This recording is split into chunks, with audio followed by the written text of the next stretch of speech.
Okay, welcome to the fourth lecture of Microservices in winter term 2020-2021.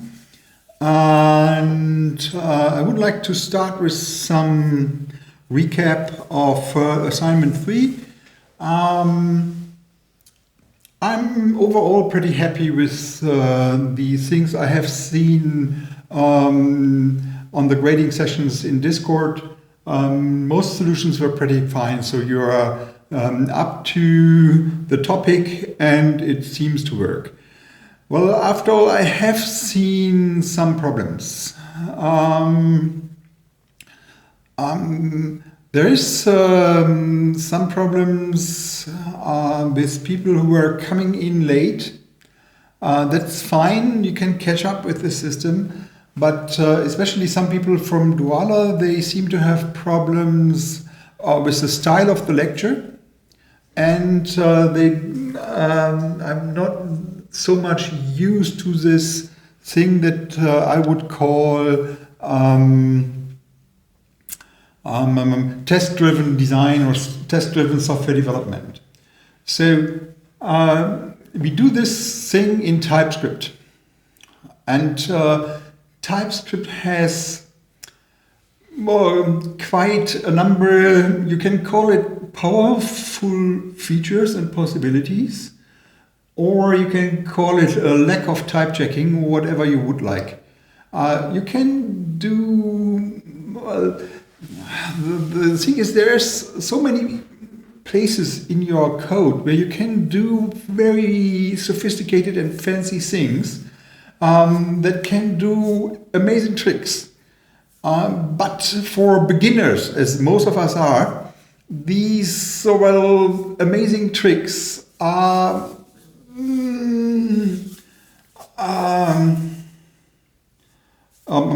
what is it? Falle. Trap. It's a trap usually. So you very frequently you tip on it, and then you are caught, and you do things you do not really know how they work, and then they don't work. And the other way around, well, some of these things that we use in React are such fancy, complicated things, and you really need to do them 100% correct in order to make them work. And it's pretty hard.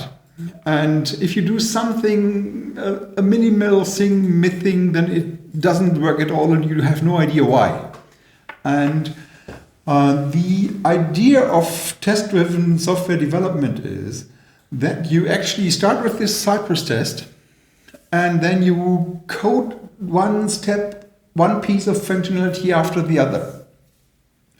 And you really need to do this iteratively. If you go for my video lectures, type all the things that you have seen on it, and at the very end you just say, start it. It won't work. There's no chance that it ever could work. And there is this problem with bugs. Bugs become really nasty if they can team up. If you have one bug in your application, you can track it down, you kill it, you fix it, it's done, no problem. Bugs become really a problem when they, help each other. If you have about 5 or 10 bugs in your 1,000 lines of code, and then you look at them and then you say, oh, this here looks fishy, and then you fix it, you try it again, it still does not work, because there are 3 or 4 bugs that all cause the same effect. And if you fix one of these things, then it still does not work because the other 3 still prevent it. If you fix 2 of these things, it still doesn't work. You fix 3 of these things, it still doesn't work. Only when you have fixed all 4 things, then it works. And so, while trying to fix number 2 or number 3, you say, I'm changing this, it does not have an effect, so it's not the course. I do it back to the original, and then I look at this other place. I change that one. That still doesn't work. No, it's not this problem.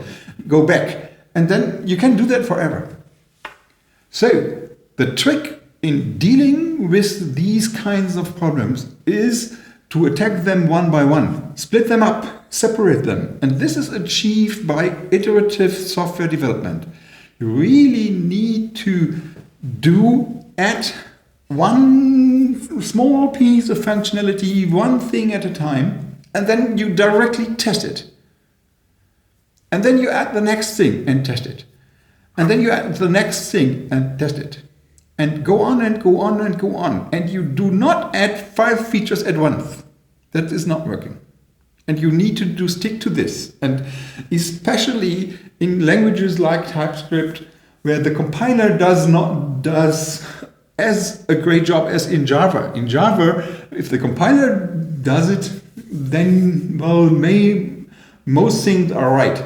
In TypeScript, even if the compiler is totally happy, things may be really, really wrong, and you need more discipline, and you really need to develop your software iteratively. Otherwise, you have no chance to track down the problem and to fix it. So that's the priester's words on Sunday. I have seen some problems in this direction. Well, I hate to say it, please stick to the coding style that I use in the lectures, as close as you can do. I've seen one solution that uses another mechanism for routing, which is perfectly fine. You can actually do that. You use a table-driven approach. It's just not the switch case thing. It's in the web. There are tutorials for that. But by using another style, this student missed the idea of splitting your application into multiple modules, components, packages. And this is a problem, because this is something that is, a major thing with these TypeScript applications. If they grow beyond a certain size, then you need some additional structure to separate things aside, to get to have smaller things where you can track problems more easily.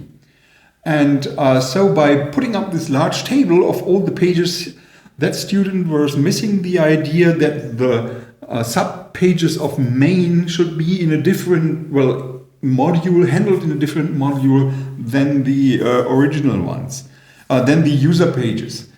Actually, I was thinking to redesign the application, to have an apps thing which is on top, and then a module for user pages and a module for main pages on a similar level. This is mixed a little bit by now. Perhaps I will do it better next year. We just do not have time to fix this time. But I feel I need to emphasize this modularization of your React application a little bit more in the next lectures in order to get this across. The problem here is actually something which is the core problem of teaching software engineering. So software engineering deals a lot with high complexity. And this is complexity that evolves or shows up if your application grows, if your code grows, if you have a lot of functionality in your application, then it becomes hard just to the size of your code to track down problems. And then modularization becomes very essential, to have smaller parts that are more manageable and easier to change and to maintain and to evolve. And so I tried to get the idea, how could I split my React application into multiple packages across, and that's an important point in this lecture. And it's pretty hard to see if you are just a beginner and you do not know, why do I do that? So what is this important for? It will help you if your application grows.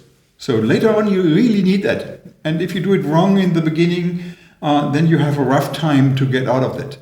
And so it's really important that you, well, stick to these ideas of the lecture, which might have been not very clear, and I'll try to make it better a little bit through the next lectures. So, today we are going to do event sourcing. So we have some idea how to build up our graphical user interfaces, all the dialogues that we will need, and how to split them into multiple packages, and to organize them, how to do routing between the different views and the pages of our application. So we have this done, and we know now how to do that. We will do a little bit more in this direction today, but today we will especially look at our logical data structure, our business data, for example. So in our application, we have data dealing with suppliers, products, orders, delivery, and these kinds of stuff. And this is object-oriented data. So for me, it is at least object-oriented data. And we will try to come up with object data in our application. And now I need to go into a little bit more detail that is important here. So this is our, event storming diagram. We still have here all the business events that are going to happen through the course of our application. We can go into these a little bit more into details. Sorry, can you read that? Max, could you read that? Yeah, read it out loud. I don't believe you. Yeah, cool. So this was registration, all these user pages. So then Bob orders a pallet of red shoes. Italy delivers the shoes. Carly puts the shoes into the warehouse. Dora puts the shoes into the shop pages. Alice orders them. Alice pays them. Alice gets them. That's basically these things that are happening at the business application domain level.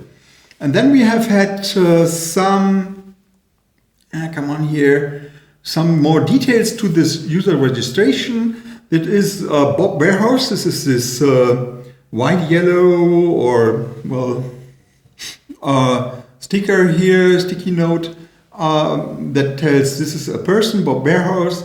At 13:01, he enters the enter page, provides its email.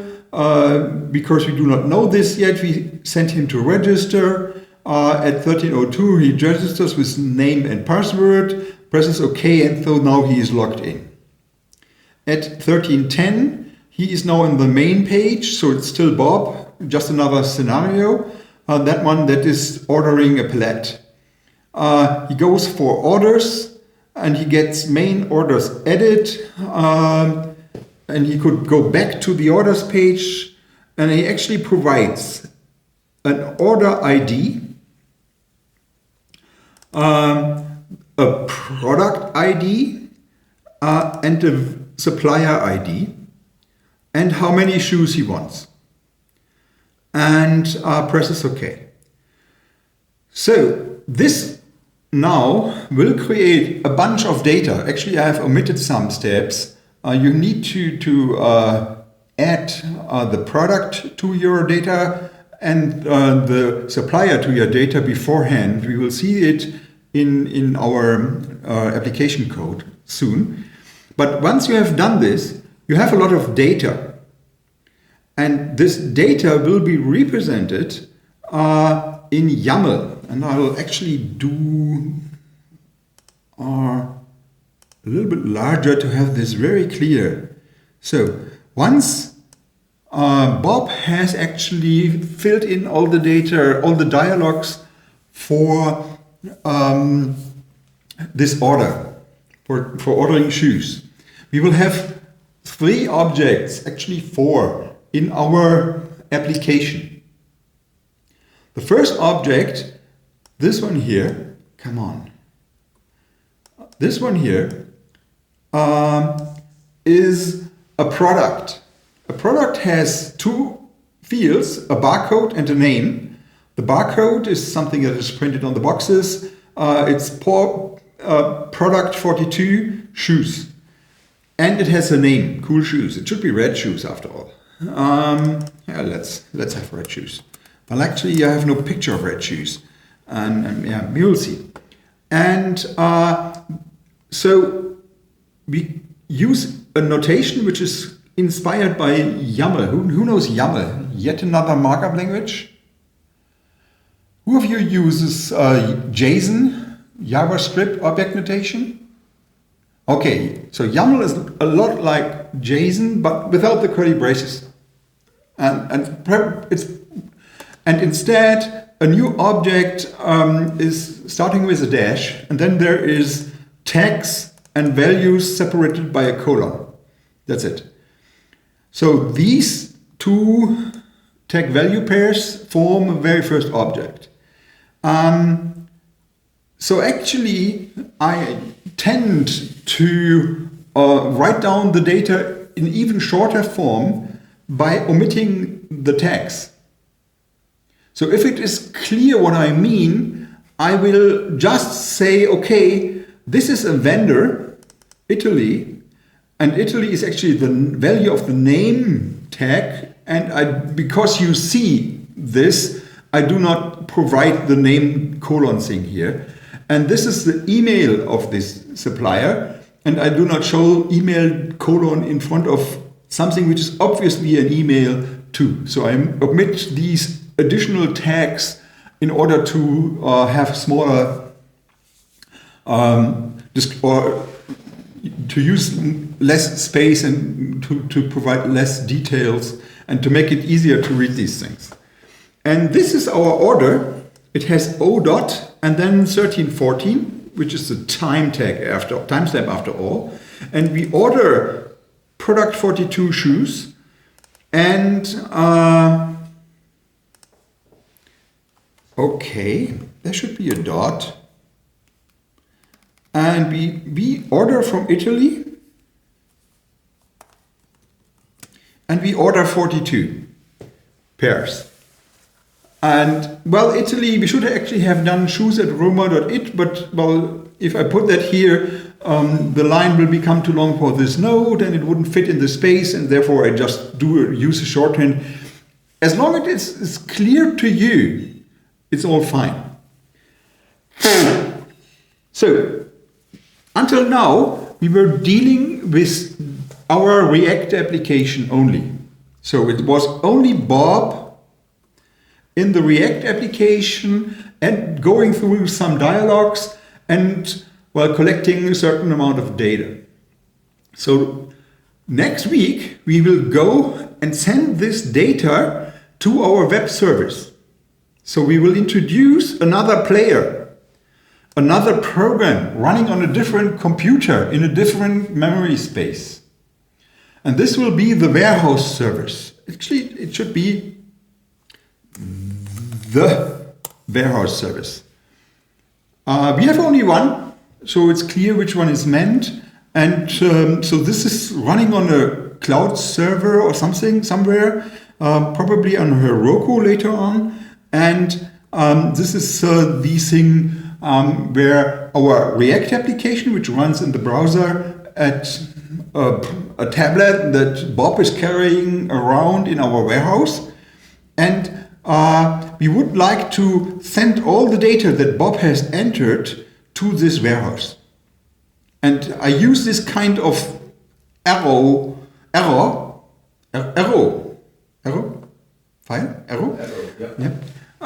to depict that Bob's application, the browser, sends a message to the warehouse with some data. And I have just shown, oh yeah, it's 0.13.4 per 42 shoes at, come on, let's fix that one too. Shoes from Italy. Doesn't fit anymore. I hate it. So, and then, So actually, when we have introduced the product, when we have introduced the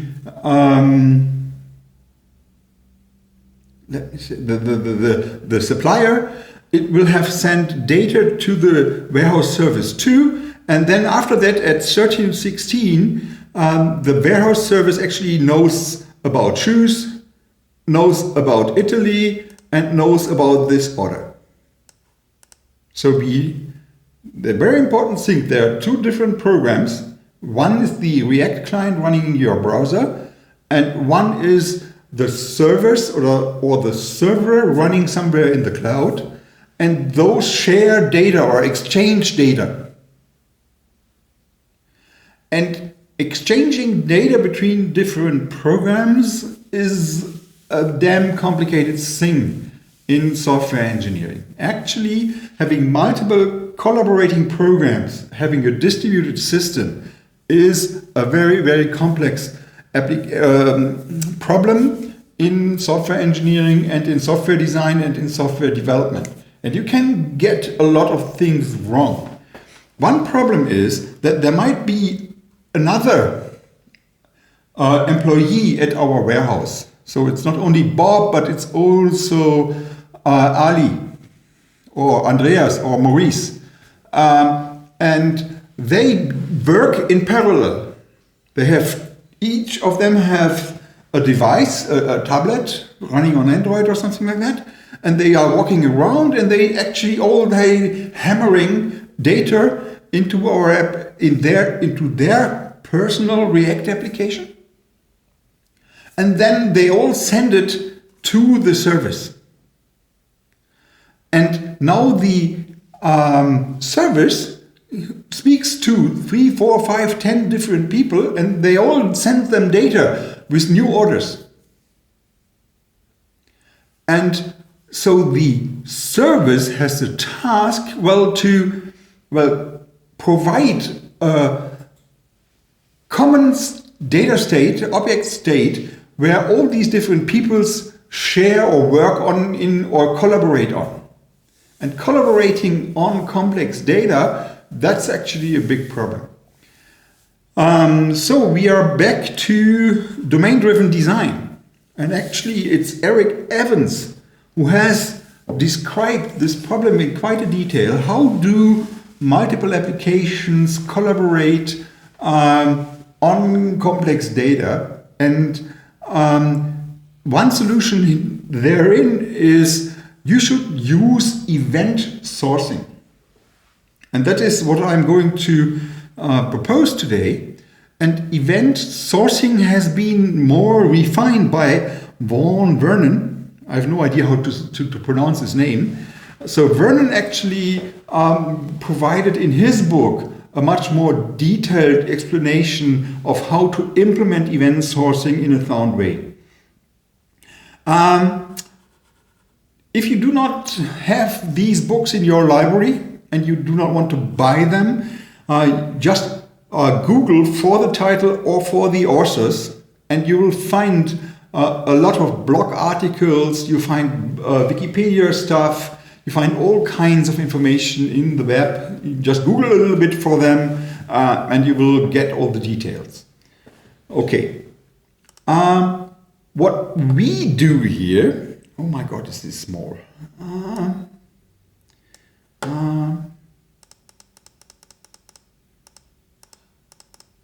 Okay. We will use event sharing or event. It's not event storming, it's event sourcing.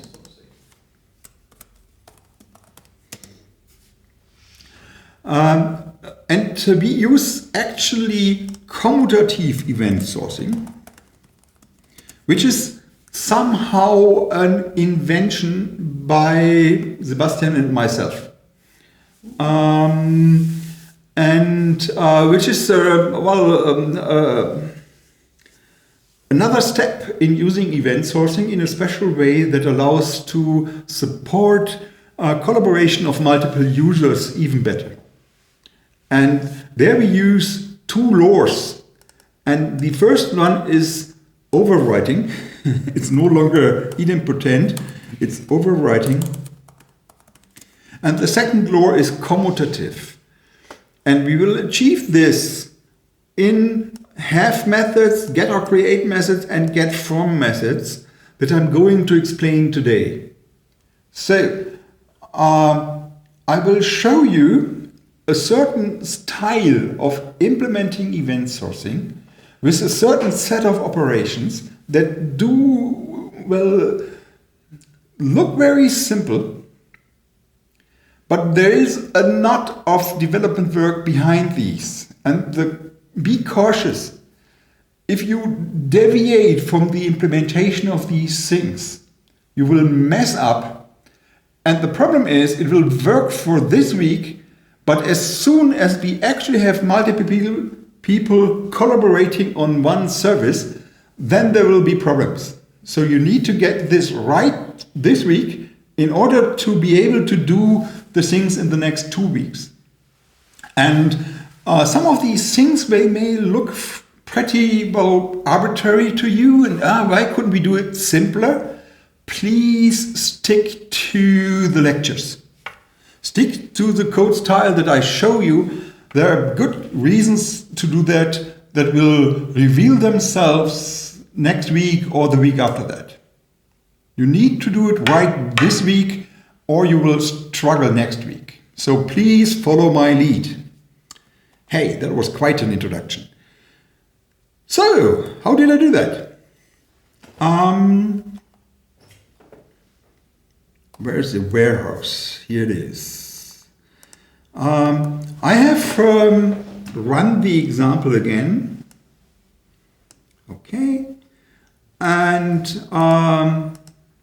so it's the Bob enters stuff that we have seen. Bob adds his credentials. We have seen that one. Bob's logged out. Kali logs in. Kali registers, logs out. So we have 2 users if we are done with this here. And you see the data down here and these kinds of stuff. Can you actually read that? Okay. And we have been going through that. Then Bob comes back and logs in again. We have seen that one. And he goes to the login. So now Bob adds a supplier. So he actually is on this main page, which I have extended by now. So we have the logout button, the suppliers button, the products button, and the orders button. And he goes to the suppliers button by now. And we'll have a look at how this is implemented. So this is the main TSX.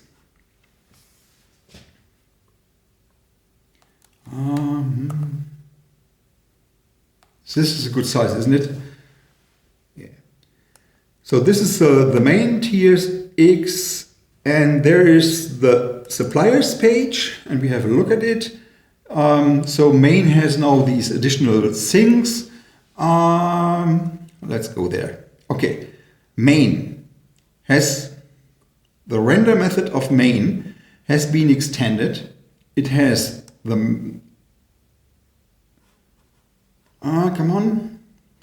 It has the enter button, the main suppliers button, the main products button, and the main orders button.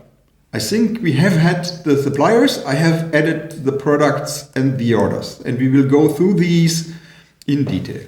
So the suppliers button goes for main suppliers, and if we click on that one, this is how the suppliers page look, and we can actually have a look at it.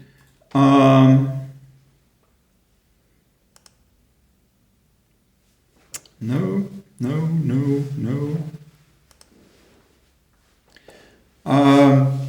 This is the suppliers page, after all.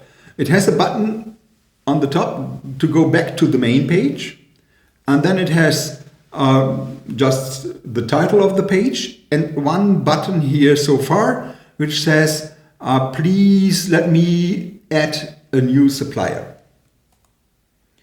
This has been implemented in this thing here. So this is the render function of suppliers. And it has a div for the app, the root div. Then it has a link for the main button that goes back to /main. Then it has the title, suppliers. Then it has a button called add, or showing the text add, and which sends you to main suppliers edit. Okay, and there's some more code which I will explain later. Okay, so if we go for the suppliers edit thing, we first have a look at it. That should be this one here. This is the edit or add a new supplier to the system page. It has again a button that goes back to main, which is bad. It should actually send me back to supplier. Okay. And it says its title, and it asks for the email of the supplier, choose that rumor, and for the supplier's name. Okay. And it has an OK button. Okay, let's have a look at it. It has a button sending me to main. Should I change this now? I'm not sure. The title. An input for email. An input for the supplier name. And a button with an on-click action. If you go to this action, that's up here. It uses jQuery to get the values of these different inputs, email and name. And then here comes the trick. Our supplier page has the main state, the state of the main component in its props, in its properties. And the main state has a method have_supplier. I think I have shown the have_supplier page or operation to you already last week, but I'm not sure. Okay, so this is actually what we are dealing with this week or this lecture. So if you go for have_supplier, and note as a parameter, the have_supplier method gets an object with two fields, an email field and a name field. And I found out recently, I think on Saturday, that you can, usually you would write this like this. You give the field name, colon, and the field value. And if the variable that you pass as value matches the name of the tag, then you can omit the tag. So this is a shorthand notation for email colon email. And this is a shorthand notation for name colon name. So we actually pass an object with these two fields. And now we go for have_supplier. There's a comment in the chat. A comment in the chat. Can you read it? Yeah. So there's a link that says, oh, the main thing should go in suppliers edit. This one here should send us back to, not to main, but to suppliers. So it should link us to main suppliers. Yeah, that's true. And it should probably not be named main button, but suppliers button. Come on. Okay, you're right. But it's not the point. The point is that we have a have_supplier operation which gets an object as a parameter. And if we go to this implementation of this have_supplier, we are now in the class main state TypeScript. Main state TypeScript provides a list of suppliers, later on a list of products, and a list of orders. So it holds all our logical data. All these things that are, well, our current state, or that has been entered by Bob at the end of this session. So, have supplier. Have supplier gets one parameter of type data, or with name data, which has a supplier DTO as a parameter. It is supplier data transfer object. And to explain that, so suppliers are actually of type supplier, and we have a supplier and a supplier DTO. And let's have a look at it. So supplier is provided by the file supplier.typescript, and supplier itself is a class with an email, an optional name, and a balance. That has been account or something like that. I was Googling it, so account is actually more something where you have a list of transactions, and then these transactions sum up to a certain balance at the end. So what I will have, our supplier will get a list of transactions later on. It's not yet there. It already has a balance, which is then computed from this list of transactions. So if you have an order of a certain amount, this is paid, then we transfer some money to this supplier, and this transfer is another object which is coming 1 or 2 weeks from now, and then the supplier will get an extra list of transactions, and then you will compute the balance from the list of transactions. Okay. When we send the information about a certain supplier to the cloud server, then we need another data type. And this data type is usually called a data transfer object, which is a very common term in, for example, when you deal with databases, then you use data transfer objects, or when you do communication between different services. Who knows data transfer objects? Who have ever heard about this term? So it's pretty, oh yeah, so Francis has heard it. So some of you have heard it. Cool. And this is also an idea stemming from the domain-driven design area, and even calls these things aggregates. Just that you have an idea what is, if you go find this name in the area of domain-driven design, then aggregate is something that you can send over the internet, as a message. The important point with aggregates is they do not contain they do not have pointers to other objects. And I can actually give you an idea of this if you look into the order. So this is order, and an order has an identifier, a product, a supplier, the amount of things that is going to be transferred, and a state. State will be, just sent out, has been received, has been paid, something like that. And we will actually change the state of the order object from time to time when new things has happened to this order. However, the product field here is actually a reference or a pointer to real product.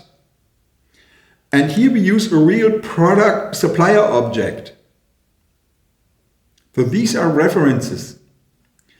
The problem with references is, so you have your computer, then you have your memory space, and within that memory space there's some reserved area, the heap space, where these objects live.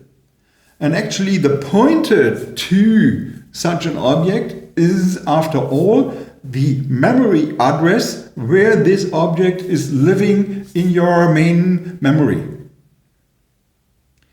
The point is that the place where this object has been allocated is pretty random. So if you run the program twice, the second time it may allocate this supplier object on a total different address for no good reason, just by chance.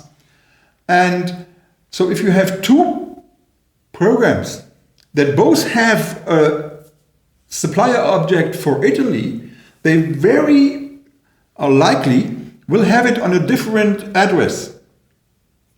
So sending the address of an object from one computer to another computer is completely meaningless. Because the receiver of such an address says, okay, you say it's living on address 10,420? No, if I look at that address in my memory space, there is no object. On the first computer, it's true. On the second computer, it's totally different. And therefore, exchanging memory addresses is no good. Doesn't help you. Thus, if we want to send a message, we need to change these things here into something else that we can use to, well, identify the object that we are looking for. And therefore, all our objects have something like an ID. So an identifier, or the supplier has an email, which is unique, hopefully per supplier, and can be used to refer to that supplier object uniquely. And the products have a barcode that can be used to refer to these products uniquely. And these are strings, so basic texts. And text may be sent over the internet, no problem. And then the receiver says, oh, you want to go for shoes at Roma.Italy. Yeah, I know that one. I have it here. So the big thing by transferring object structures over the internet is replace pointers and addresses by identifiers. As soon as you are used to this and are aware of that identifiers or pointers won't work across computers, but you need to replace them by unique identifiers, that's an easy thing. Then it becomes natural to you, but I'm not sure how many of you already know this idea, so I really put an emphasis on this, because it won't work if you do not do that right. So, we have been in supplier. Was it supplier? The first thing was supplier, yes? Yeah. So the supplier actually does not yet have a pointer to another object, so you won't see it here. So however, the supplier has internally already a balance which we do not transfer to over the internet. And the point here is, so Bob is ordering shoes from Italy.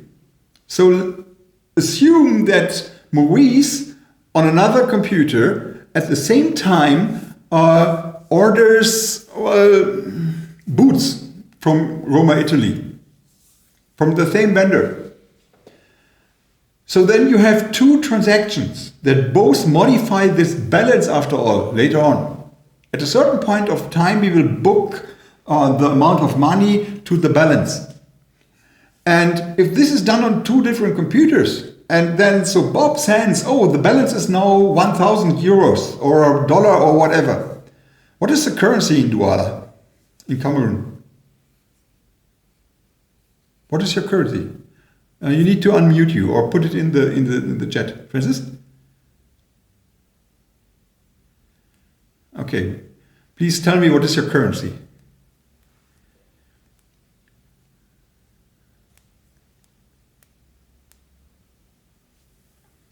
Yeah, we will see it in the chat soon. It's XAF, whatever this is. XAF. How do you pronounce that? ZAF. Okay. So how many euro do I get for one ZAF?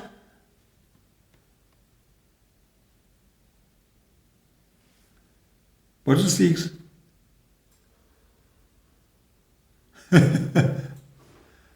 okay. Okay, cool. Thank you. So it's about a cent or something like that. Cool. So, so now we have two people that said the one says it's €1,000, the other one says, oh, it's the boots are more expensive, it's €1,500, and they both send this data to the server, and the server would then say, okay, I do this one first, now it's 1,000, I do that one, now it's 1,500. Well, that's not correct. It should be 2,500. It should sum up. So sending the balance doesn't make sense. What you actually need to send is the transaction. Please put 1,000 into the balance. Please put 1,500 in addition to the balance. And then it will sum up correctly. So sending balance, bad idea. Sending the transactions, good idea. And so we have omitted the balance attribute here. It's not meaningful for data transfer. And these kinds of problems we will see a lot of, that the data transfer slightly differs from the actual implementation of these things. The good thing is that, well, actually, the amount of information that we store for a supplier within our React application, well, it is actually okay. Perhaps we would not even need the balance after all, because, well, Bob wants to order something. And then he just needs the name and the email address of the supplier where he could do that. He might want to have a list of products offered by this supplier, or per product a list of suppliers that could actually give you that product. But well, Bob does not need all the history data.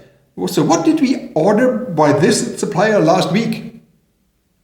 So that's not important for him. However, the server or warehouse server, the warehouse server should actually keep track of all the transactions that we have done with Italy.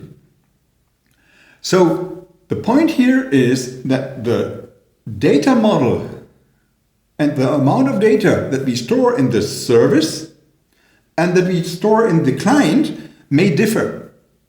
And the implementation of these supplier classes may differ. They have the server may have more fields than the client and these kinds of stuff.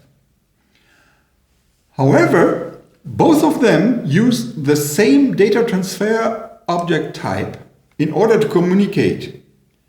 So you receive a data set record that is typed by this DTO thing, and then you can actually translate it into your own data structure as you like, as long as you are able to send similar information back in the other direction. So you can share information between two different programs based on common data transfer objects, while you can implement these things on different sites in different ways. That's a big deal here. And you only need it when your system grows. And I need to emphasize it that early in our lectures, because in order to do this in 2 or 3 or 4 weeks from now, we need to get it right just now. Okay. So, and we have been in suppliers edit, and it was about have supplier. So in have supplier, so gets such a data transfer object, and actually we will not distinguish whether we get this data transfer object from our user interface or whether we receive this data from the warehouse backend or the warehouse service. For this have method, it's just the same thing. Whoever sends me new data, I extend my data. Okay? We will see that next week. So the first thing that have supplier does, it will retrieve this object. Actually, our data transfer, so this is data for supplier, and we know that it has an email. So we refer to the object of that supplier via its email. And there's now this thing where we deal with data coming from the user interface or data coming from the backend service, from the warehouse service. So have supplier does not know, did I create that object earlier? Is this already there and I just need to update it? Or is this the very first time I see this email address? And then we use a method called get or create supplier, which just gets an email, and it is implemented down here, has an email, and this one asks for another method, which is get from suppliers, which is shown down here, getting again an email, and this gives a supplier or null. And what it does is it goes for list of suppliers. We are still in main state, and there's suppliers is the set of all our suppliers, or the list. Products orders coming later. So we go through the list of suppliers that we already know with this loop here. And for each supplier, we check if the email of that supplier is the email we are looking for. So the unique identifier that identifies the supplier object, if we found it already in our list, then we just return this supplier object. Okay? If we do not find it, get from supplier says, oh, I don't have it. Then get or create method, called it, looks whether there is an old object with this email ID, with this email. And if there's no such old object, then the get or create, well, that's okay. I'm asked to retrieve this object with this email, and there is no one, oh, I create a new one. So this is something like lazy initialization or something, or how you call it. I can ask get or create with any email. If this supplier object already exists, I get the old one. If it does not yet exist, it creates one. So we have a new supplier. We set the email address of that supplier and just the email, because we do not have more information here. And we add this new supplier to the list of the known suppliers via this push operation here. So after that, we have a supplier object in this list which has just an email, but not yet a name. This is yet another point, so it's only, well, partially initialized. It's only the identifier thing, the email thing that has been initialized. All other attributes are still blank or null or whatever, undefined. So, and this is now returned. So either the old object, which may have been initialized already, or a new object is going to be retrieved. So this is done here in the get or create supplier thing. The get or create supplier, so now we have a supplier object, but we are not sure about its name. However, have supplier has a supplier DTO as a parameter, and so the data contains a name. Supplier DTO, let's go back, has an email and a name. So let's go forth. We are again in main state, have supplier. So we assign the name provided in our DTO to the supplier, and now we have a fully initialized, up-to-date supplier object. If you call have supplier, and on the first call you give an email address shoes at Roma, Italy, Roma.it, and you say the name is Italy. And then you get this supplier object. Then you call it a second time and you say the same email address, but as name you say, oh no, it's the Italy Shoe Factory. The effect would be that the old supplier object is retrieved here, and then the name is updated. So you stick with the old object, which is identified by its email address, but you may update all the other attributes by having another call of have supplier. So, and this kind of does merging.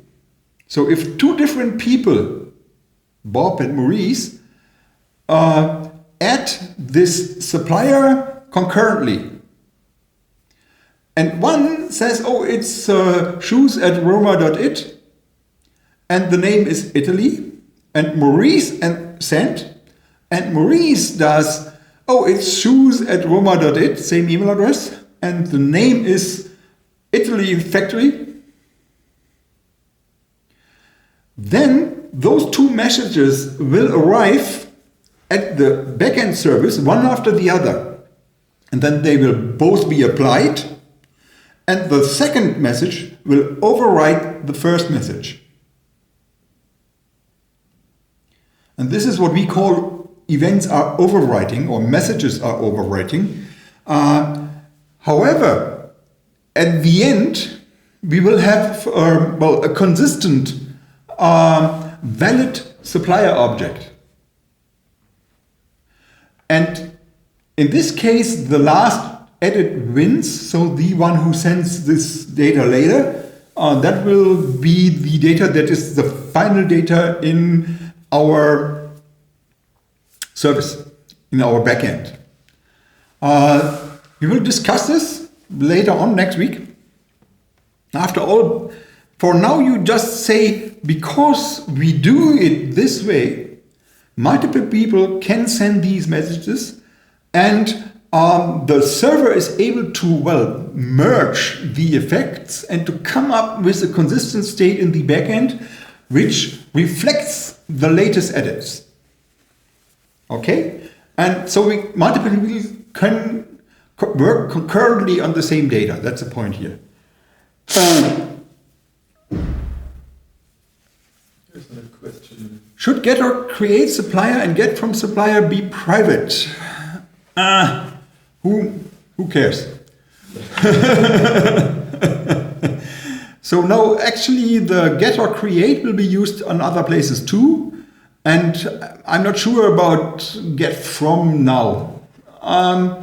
So the wise old guy says, well, finish your application, and at the very end you look whether you are using it or not, and you make it private if you do not use it elsewhere. I'm not sure yet. I have no idea. And private and public are highly overestimated. I don't care, after all. Don't cite me on that. Okay, hey, so we have done have supplier. Cool. And we were in suppliers edit.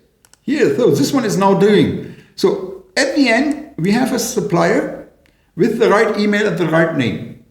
If we go through the dialog a second time, oh, we see, damn it, I have a typo in the name.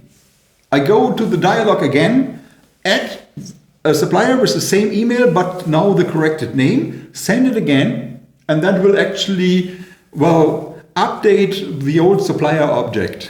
And we are fine.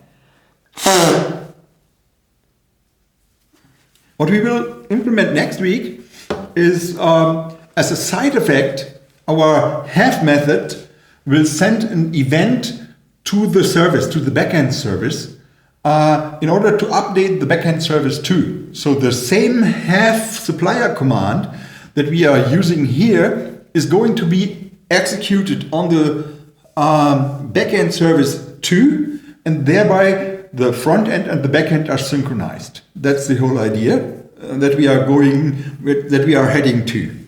where we are going to do, how we do want to handle that.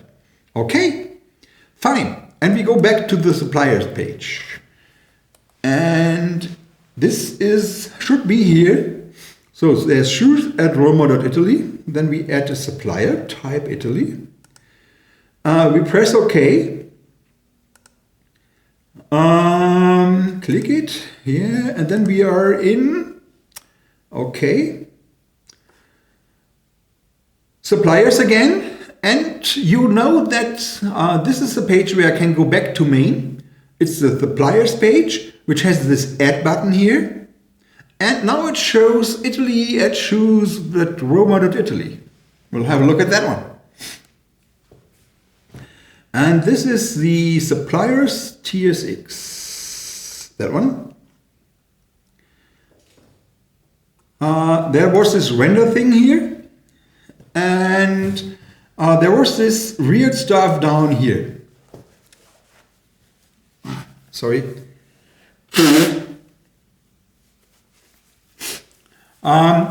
This is actually generating a list of labels for our suppliers. So at the suppliers page, I want in the lower half here below the add button a list of all the suppliers that I already have. We can actually go on for Bob Arts Liberia as another supplier, and at the very end of that we will have Italy and Liberia here. And Liberia is delivering shirts. So Douala, how is the friendship between Liberia and Cameroon? Do you have a good relationship, or is there any problems? It's all fine?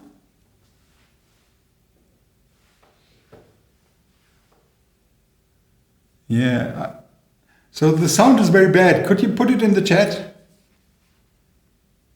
And then I will resave it. I hope that these two countries are friends and they do have business relations with each other. Otherwise, I need to change my example. Okay, so how is this list here generated? We go for this code here.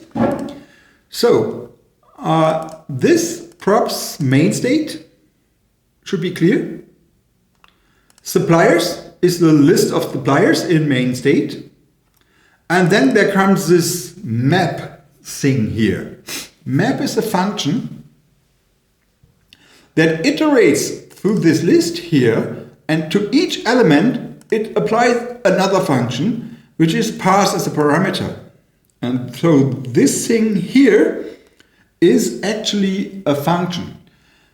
And well, actually it's a function call. And it gets, no, it's a function. It's a function that gets one parameter, the current supplier, one element of the list after the other. And with this thing, it does the thing which is down here, which is again a rendering thing. It creates a div with two spans, a span for the supplier name and a span for the supplier email. So span is something like div. It's a tag in HTML that you use to mark a certain, well, some words of your text.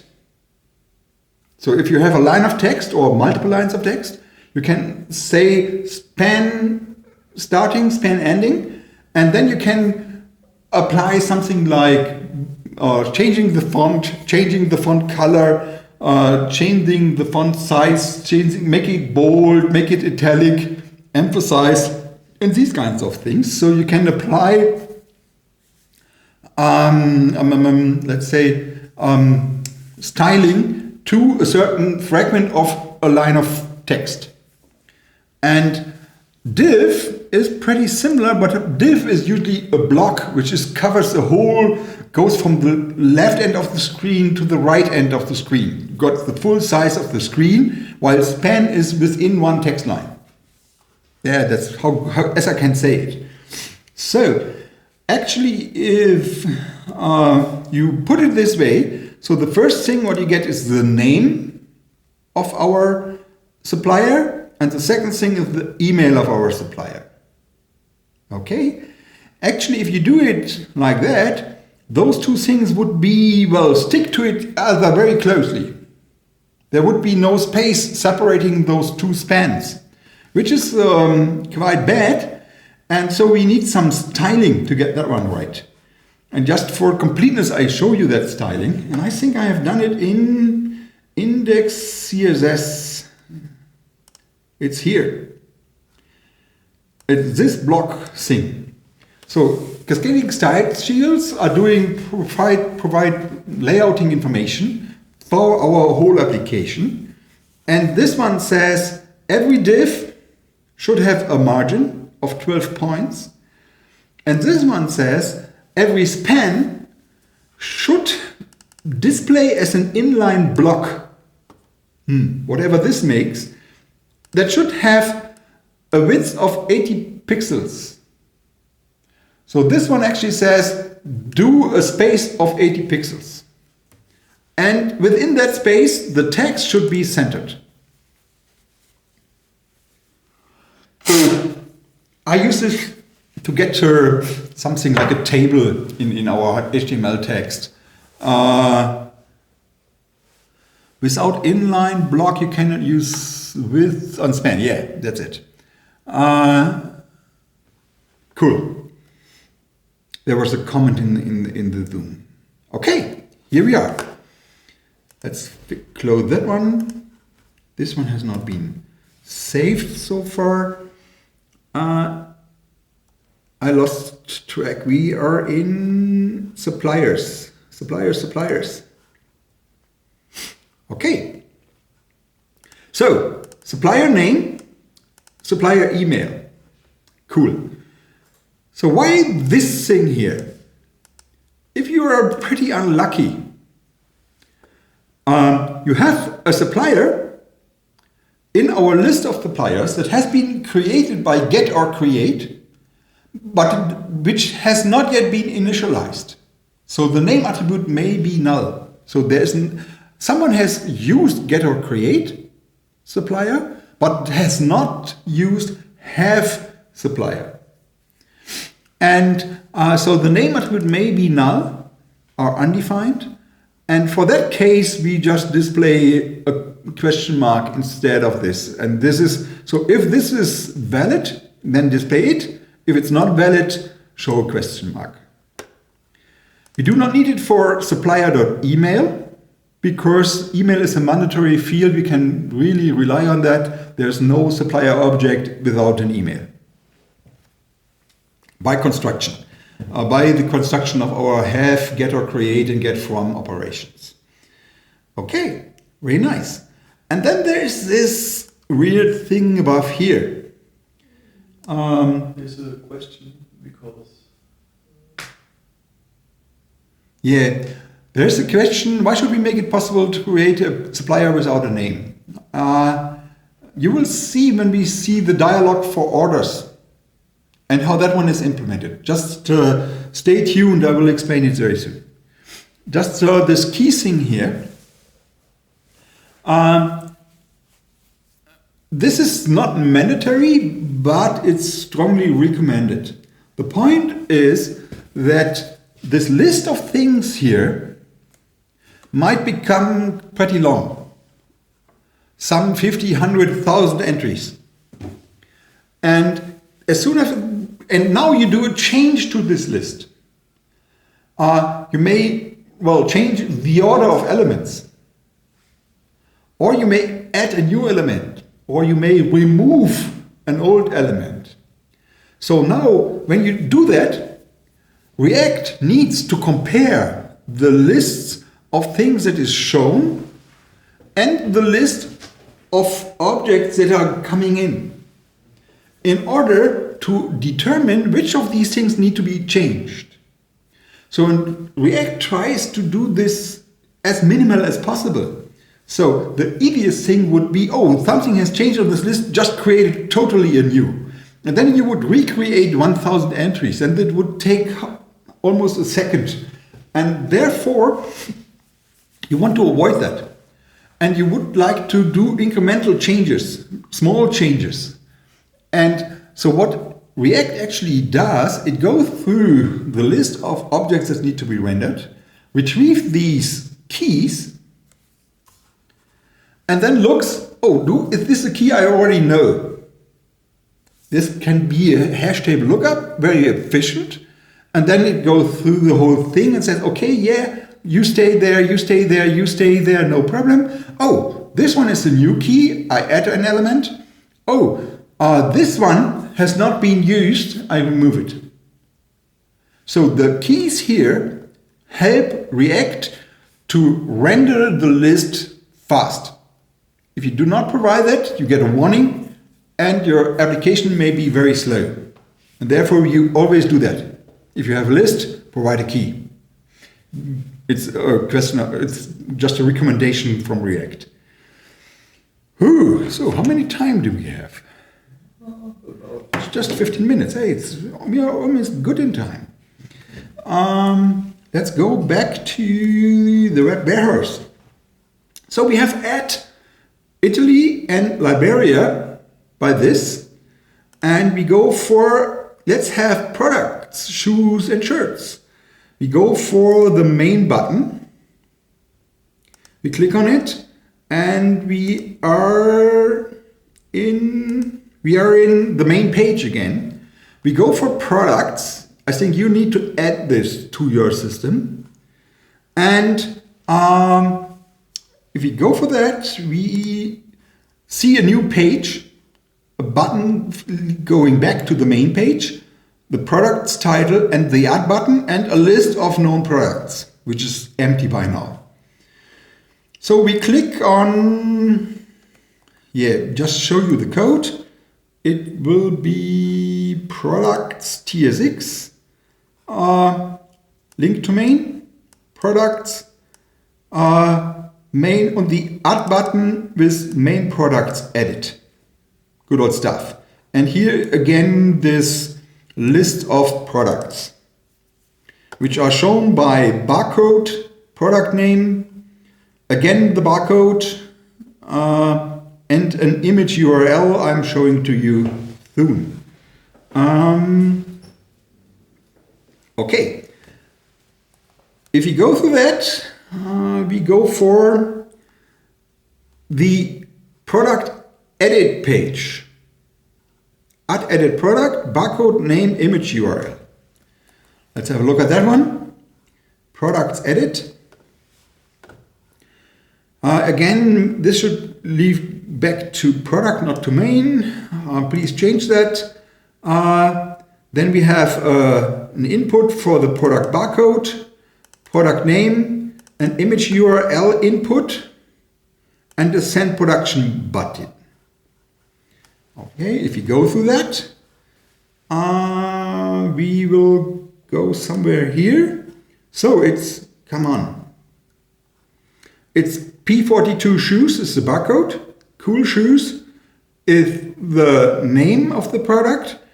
/ products shoes.jpg is the URL of an image.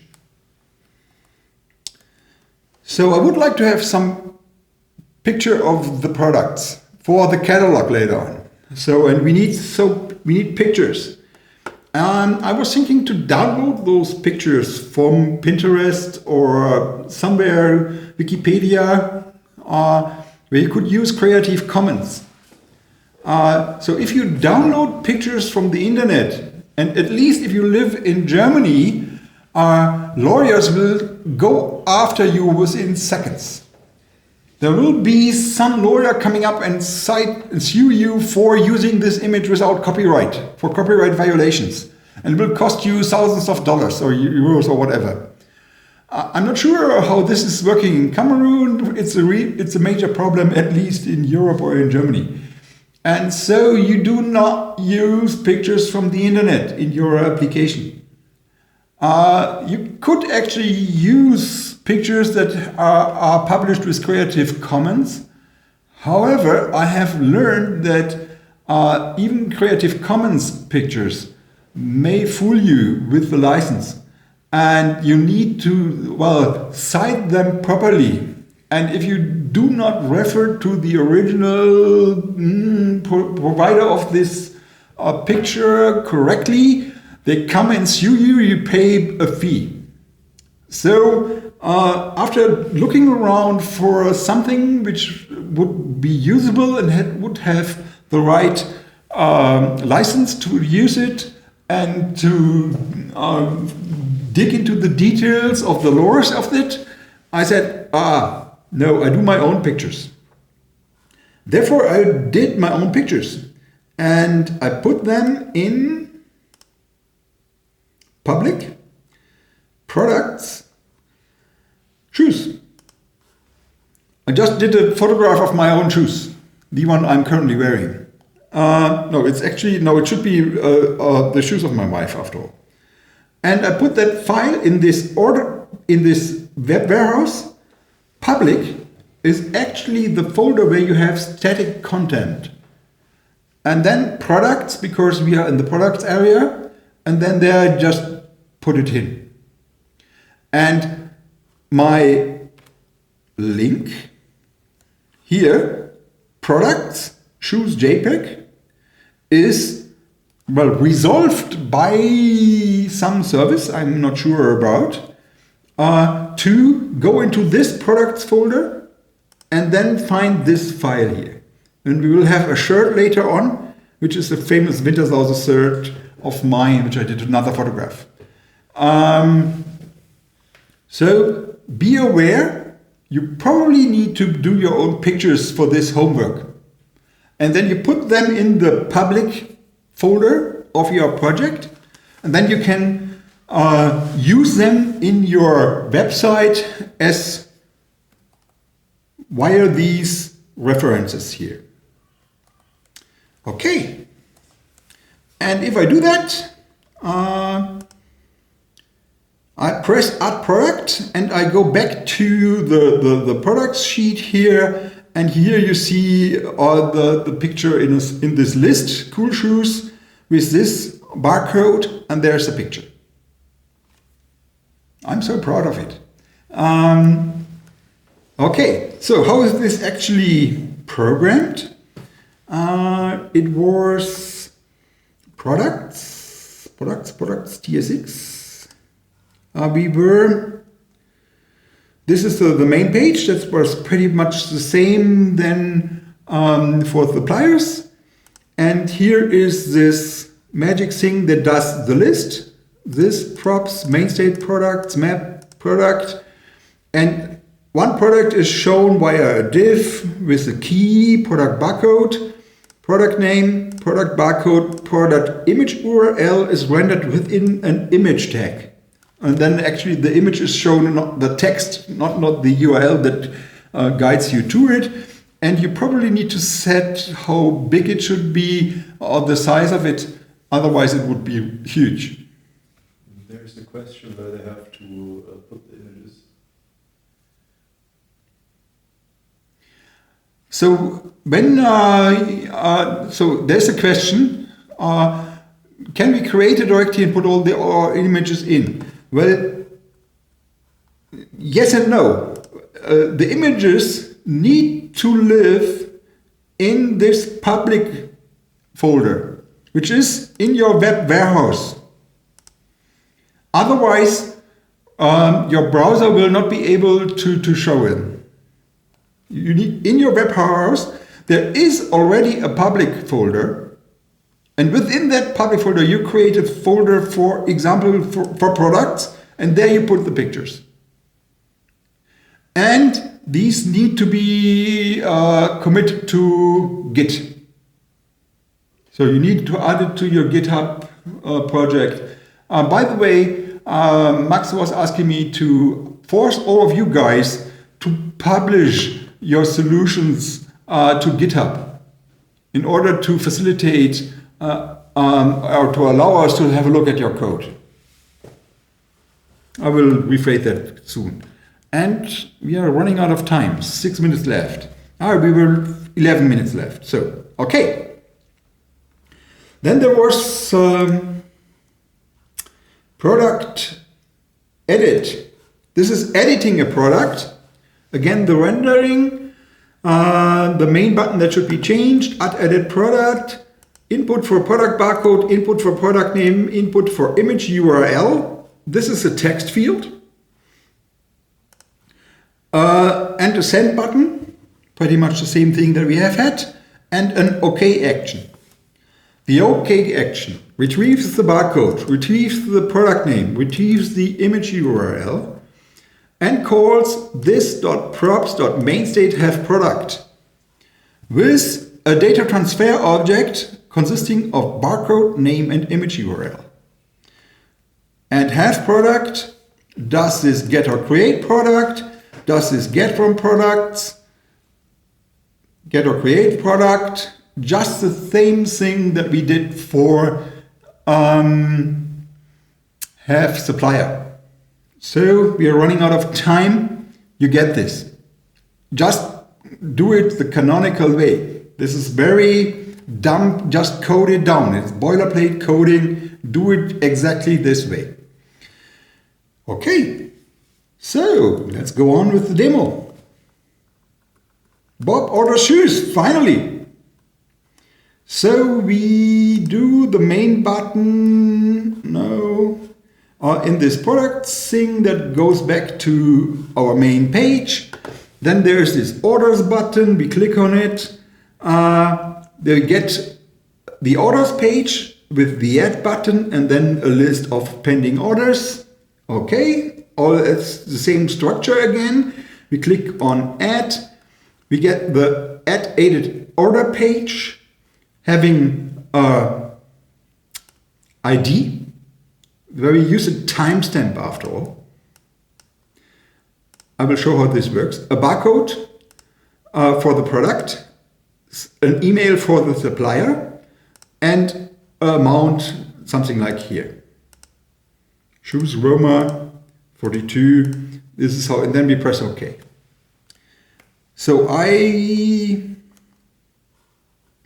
let's have a look. Orders, orders, orders.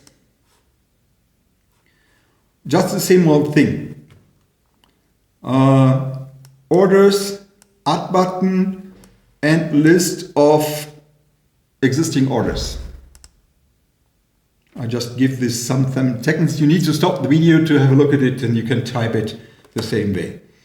Orders edit is the more interesting stuff.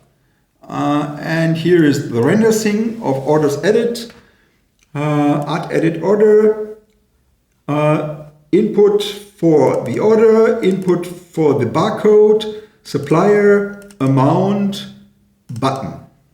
All the same old stuff. The one thing that is a little bit different here is the order ID input has a default value. And this one is a timestamp. And this timestamp has been computed here. And it is a string with back quotes. It starts with O dot, just something I need. I think I wanted it there, just it's not a plain date, but it's an ID starting with O for order. And then I do a template thing here. So we call new date, which gives me our current time as a long integer. And then I do a to ISO string, International Standardization Organization. That is a string representation that is internationally valid, and it is very easy to compare two strings based on their textual representation. So that one is pretty good, and this gives me the timestamp, and that is the default value here. So the order gets an idea with the identifier that is based on the current time. So all I actually need is something like a unique ID. I could actually generate a UUID. Who knows universal unique IDs? So the other ones may actually Google it. That is just a pretty long random number, and it's so many different numbers as there are atoms in the universe, and so it's very unlikely that that two different times you generate the same ID. It will never happen. And you can use that them, but those are really lengthy, so I don't like them. And I think the ESO time works. It goes down to milliseconds. I hope. I have no idea. Should it? Yeah, it goes down to milliseconds. That's pretty good too. Actually, you should probably add the name of the user to the end of this. Then it would be very unique, because that one user is able to, edit two orders within 1 millisecond. That's pretty hard. That will never happen. And then you are fine. It might, if you have 1,000 users that in your warehouse which are hacking orders at the same time, they might be able to do it send them in exactly the same millisecond. Therefore, you may add not the user ID, and then you're pretty fine. Okay. Cool. That's the point here. The important point here is the OK action. And the OK action, retrieves all these fields, and it provides an initial state for our order, and then it calls have order with ID, product, supplier. The amount in our order object is a number. The amount that we get from the input is a string. And therefore we need to do something like a parse float in order to turn the string into a number. You can do it more elegantly, but meh. And because now this value here does no longer resemble the tag name of the field, we need to say amount colon and then the value. And we provide the state. Let's have a short look in have order. For this order DTO, it gets an order DTO. We just have theme, order, and these kinds of stuff. Okay, let's have a look at.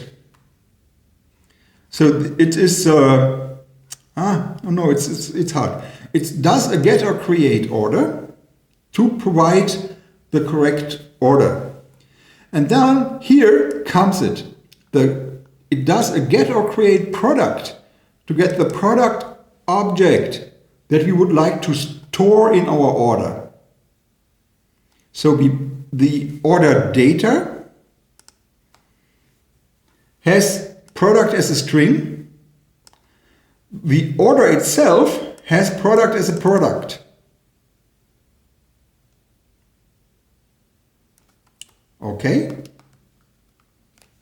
So we use get or create product with the string that we retrieve from the user interface to retrieve the product object that we would like to assign down here. And we do get or create supplier to get the supplier. So in our demo, we have first create the supplier Italy, then we have created the product shoes, and so this get or create will retrieve these objects which have all the attributes filled. However, if DOP does a typo and says, oh no, I will order the shoes from the US. Why not? Then this get or create supplier here would go through the list of suppliers, says, oh, there is no supplier with the email address roma.us, and therefore it would create a new supplier. The supplier object is then added to our order that does working, but it does not yet have a name. And we have had this question, how could it happen? You know, the easy point is, or it could happen if Bob chooses to do the order first and to provide the supplier details later, the supplier name second. You can have it in both areas, in both orders. You can have first do have product, have supplier, have order, or you can just do it in any other order. As long as you provide all three of these things, it would work. At the end, you have a consistent state. And this is what we call commutative event sourcing.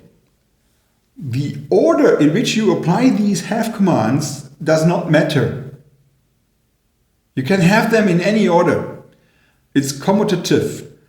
And this is very important if you merge contributions from multiple people. You have a common state, a list of commands that you have already executed at the backend service. And then there are some things coming from Alice and some other things coming from Bob. And then, well, you first apply these from Alice, and then you take this thing that come from Bob and put them on top of the things that Alice has done. So you change the order of execution from the usual time order. They do not apply in order of time, but in some other order.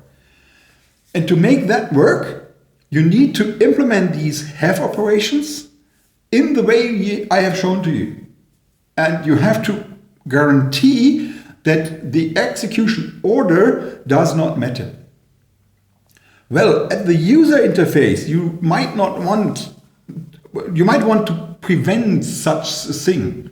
That you can put a name here which is not, an email address here which is not known yet. Then you would actually have something like not an input field, but a drop-down menu where you can select from a list of already known things. Yeah, we could do that. So if you are my customer, I would say, no, it's not a bug, it's a feature. You can actually organize your workflow in any order you like. You can start with orders and provide the details of suppliers later on. You can provide the details of products, the image of a product later on. You can just now order, I want shoes, and I find the image later on. That's no problem. And so this is a little bit more flexible. So however, if you do it this way, you probably need something like, oh, please show me all the objects in my system that are not yet fully initialized, that are used by get or create, or referred to via get or create, but no one has yet done a have command for those. And then we can have a to-do list saying, oh, these are open jobs. Please, could you provide images for this product or something like that. Okay? So to facilitate things, we let us just have a textual input field here to keep things simple. Another point here is this barcode. I was typing it. It would be so fancy to have a barcode reader where you actually do a scanner and you take such a barcode here and you scan it, and then you have a unique ID for that which is a valid unique ID. Hey, we have it. A barcode. Cool. And you wanted to do it in that way. So actually you can incorporate a barcode reader in your browser application. And if you have a lot of time at the end of the lectures, we will force you to do that. And so far we just have a textual input field here. It suffices for the testing things. And it suffices especially for the purpose of this commutative event sort thing that I would like to show to you. Okay, it says something missing. We should have a short look at this one in order that allows you to actually, well, implement it with the right fields. Have a look at this question mark here. which actually allows the product to be null if it's not yet implemented. And it's of type product here and of type string here. Okay, pretty cool. And the real trick here was the have order thing, which gets as a parameter just strings and uses the get or create product and get or create supplier operation to retrieve the corresponding objects, whether they are initialized or not. Who cares? I get a good object. We also call it a placeholder or a frame for this object that may later on be filled with all the details, but we already can refer to it because we know the email or the barcode. We can uniquely refer to, I want a product with this barcode, and I provide the details later, or I already have it with its details, fine, I use that one. Okay, so that's it. What we have achieved is commutative event sourcing with event ordering. Does not matter. You can apply them in any order, and they are overwriting. If you have something like have order and you call it 2 times with the same barcode, with the same timestamp, or you have product, you call it with the same barcode, then you will edit the same object, and at the end, the last edit will update the product into a consistent state. So that we call overwriting, that one update to a certain barcode overwrites every existing old update to that barcode. Cool. Ready for the homework. Do all this. Do a supplier page. Do this have supplier, get or create supplier, get from suppliers. Do the product page. Do have product, get or create product, have get from products. Do the order page. Do the have order thing. Done. This is what that we shall do this week. And then next week we will use these data transfer objects and send them to our backend service. So next week we will start with the backend service. So yeah, thank you for your attention.